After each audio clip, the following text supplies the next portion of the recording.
Welcome back to the Boss Babes Guide. Today we wanted to talk with you about our tips for having healthy marriages. What do you say? What say you?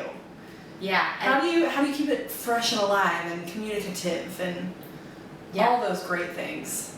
I feel like, first of all, I don't like how like marriage gets this like awful like rep. Like it's this like, oh my god, it's the end of times and it's like like better have all your fun now because like you're about to get married. Everybody acts like, oh, you know, they got married and like all shit hit the fan, like she stopped taking care of herself and they started fighting and they stopped having sex and all of the things. Like that's what everybody thinks about marriage. It is so weird to me because I can only speak for myself, but I really think that my life has gotten like continues to get better and better, like and my marriage is like part of it. Yeah. And I don't think, I mean, as long as you're connecting and working on things, I feel like all that stuff that you mentioned, like wanting to take care of yourself and like, you know, like intimacy and sex and all that stuff, like it also gets like better and better and like easier to like make it fun and like keep it interesting. Absolutely. So like if you notice, say you and Tim are having an argument or there's like something not quite right, how do you combat that head on and make sure that you're maintaining a healthy marriage? Yeah, so I feel like big things for us are just feeling like safe and comfortable to openly communicate how we're feeling. Yeah. And with that, I think that sort of connects with the other thing, which is like never trying to win. So I feel like I never try I try to remind myself like never to try to win an argument, and instead just allow us both to have space to say like what our perspective is and how we're feeling and how we're interpreting the issue. Yeah. Because a lot of times it all starts just from like a miscommunication. Absolutely. I think along those lines too, something I always try and remind myself of is like he is whatever position he's taking, he has the best of intentions. So like it's not, you know, if he said something that's hurt my feelings or if he wants to do something that, you know, I don't really want to do, it's not because he's trying to like put me out of my comfort zone or hurt my feelings or, you know, everything that he does it with the best of intentions. And so how did we miscommunicate? Is it my own, most of the time it is my own insecurity that's like reading too much into it and taking a step back and saying, that is not how he meant it. He did not mean that you looked fat. He just meant that maybe we need to get on the internet and buy you a size 38 G bra because they don't sell them in stores.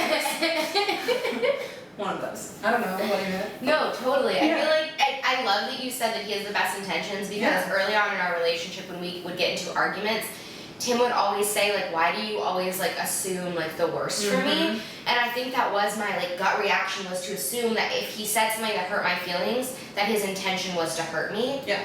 And that's so far from the truth. So that's been like really huge, but that's something that like Tim brought to my attention. I was like, oh, that's true, I guess. You aren't trying to hurt me or be mean.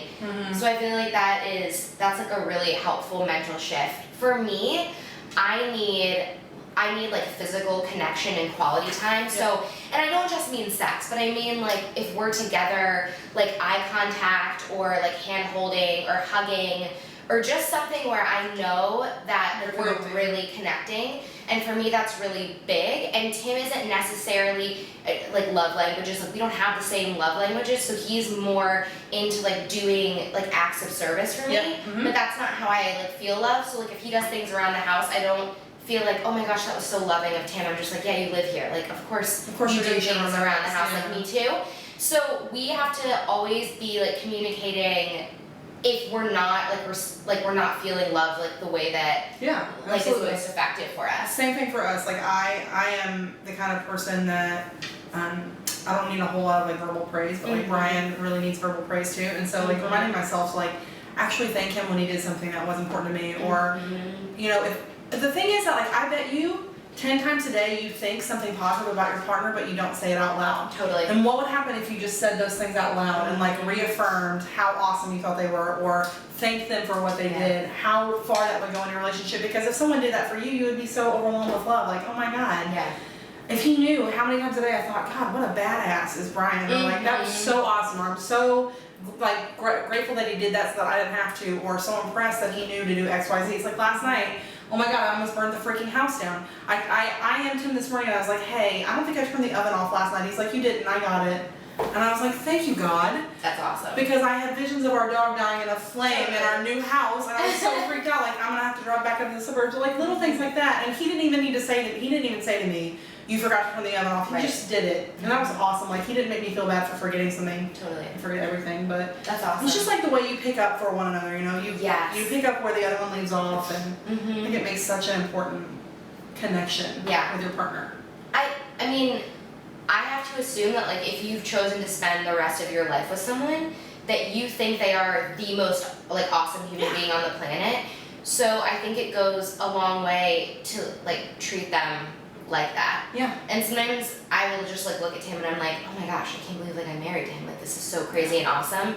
But then there's also other days where I forget to, like, let him know that I think he's the coolest person in the world.